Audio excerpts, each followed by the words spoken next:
insya Allah setelah hari Minggu kita akan masuk bulan Ramadan. Kita akan ikuti informasi atau berita atau maklumat dari pemerintah insya Allah. Dan Allah Subhanahu wa taala mengatakan, ya ayyuhalladzina amanu kutiba alaikumusiyam kama kutiba alal ladzina min qablikum la'allakum tattaqun. Allah mengatakan, ya ayyuhalladzina amanu. Jadi bisa saja Allah mengatakan ya ayyuhan nas, itu untuk semua manusia, atau ya Bani Adam, untuk seluruh manusia. Secara fisik kita semua ini beda-beda dari Nabi Adam alaihi salam. Namun secara ruhaniyah, spiritual kita atau jiwa kita ini beda-beda dari kanjeng Nabi Muhammad SAW. Makanya Nabi Adam itu nama Adam itu terdiri dari 3 huruf. Huruf pertama huruf alif, huruf kedua huruf dal, huruf ketiga huruf mim. Alif adalah Allah Subhanahu wa taala, dal adalah dunia, mim adalah Muhammad sallallahu alaihi wasallam. Artinya Allah Subhanahu wa taala menciptakan dunia beserta seluruh isinya ini untuk Muhammad sallallahu alaihi wasallam. Lalu kanjeng Nabi Muhammad, Allah memberikan sebutan Muhammad terdiri dari 4 huruf, huruf mim, huruf ha, huruf mim, huruf dal. Mim adalah malik, huruf ha adalah hayah atau jiwa atau ruh atau spiritual, lalu mim adalah maliku, lalu dal adalah dunia. Di mana tubuh kita ini terdiri dari 2 unsur penting sekali, yaitu rohani dan jasmani. Malikul hayah wa malikul dunia. Rohani adalah nyawa yang membuat tubuh kita bisa hidup. Dunia adalah materi yang membuat tubuh kita ini bisa disentuh atau bisa merasakan sesuatu yang berada di sekitar kita yang berhubungan dengan dunia ini. Lalu Allah mengatakan alladzina amanu, ini khusus. Insya Allah bisa saja mengatakan ya Bani Israel atau ya Yohanes atau ya Bani Adam. Tapi khusus untuk perintah-perintah yang bersifat spesifik, Allah mengatakan alladzina amanu.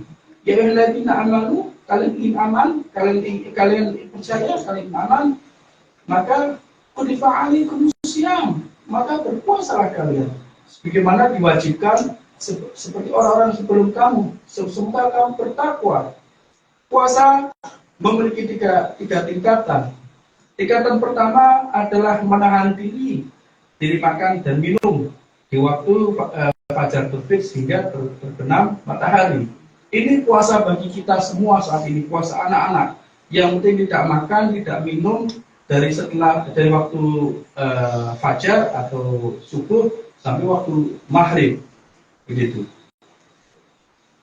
Lalu puasa tingkatan kedua adalah walaupun kita ini tidak makan dan tidak minum seharian, namun kita juga mengharamkan lisan kita ini mengucapkan segala sesuatu yang dapat membatalkan puasa juga.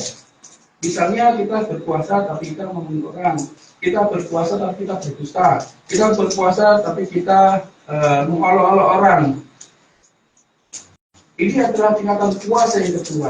Dan puasa tingkatan yang ketiga, walaupun kita telah merapatkan fisik tadi untuk tidak makan dan tidak minum, dan kita juga merapatkan lisan kita, mata kita agar tidak melihat segala sesuatu yang diharamkan oleh Allah Subhanahu wa taala, maka hati kita ini hadir bersama Allah Subhanahu wa taala di dalam puasa tersebut. Makanya Allah mengatakan la'alakum tattaqun, semoga kamu bertakwa. Apa itu takwa? Takwa adalah zikir pada Allah Subhanahu wa taala. Takwa adalah melibatkan Allah Subhanahu wa taala di setiap keadaan hidup kita, di setiap kondisi kita, di setiap perjalanan hidup kita. Dan Allah melalui Nabi sallallahu alaihi wasallam mengatakan, "Ittaqillaha haitsu ma kunta wa anhu hasan tanbuha." Bertakwalah kamu pada Allah dimanapun kamu berada. Dan di awal tadi pertemuan kita diceritakan Allah berfirman, ya ayyuhalladzina amanu atiullaha wa atiur rasul wa ulil amri minkum. Taatlah Allah, taat Nabi, taatlah pemimpin kita atau wali-wali yang dipilih oleh hasil hidup kita. Maka kita akan mencapai suatu amanu, atau keimanan atau keamanan.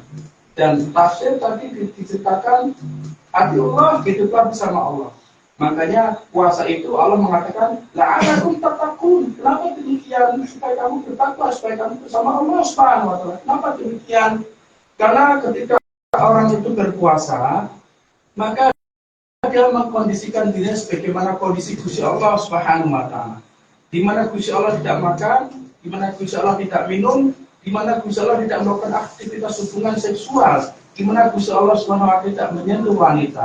Ketika kita berpuasa, maka kita mengkondisikan diri kita sebagaimana keadaan Gusti Allah Subhanahu wa taala. Allah tidak makan, maka ini bersama Allah Subhanahu wa taala. Inilah maksud Nabi sallallahu alaihi wasallam mengatakan Ramadan syahrul ummah. Jadi dibebaskan umat ini, kamu mau hidup bersama Allah atau mau hidup bersama kesenangan hawa nafsu kalian? Kamu mau hidup bersama Allah atau kamu mau hidup bersama ego kalian? Kamu mau hidup bersama Allah atau kamu ingin hidup bersama setan? Dan Allah Subhanahu wa taala memberikan suatu treatment di mana kita ini disuruh berpuasa di bulan Ramadan. Maka itulah kita berpuasa di siang hari dan di malam hari kita qiyamul lail. Jadi kurang lebih seperti itu. Di dalam Islam, hal pertama yang diajarkan fondasi awal adalah thaharah, bersuci. Bersuci secara fisik dengan wudu atau dengan muslah. Dan bersuci secara spiritual atau jiwa kita atau hati kita yaitu dengan berpuasa, yaitu meninggalkan apapun yang tidak dilakukan oleh Gusti Allah Subhanahu wa taala, kecuali yusalluna ala nabi.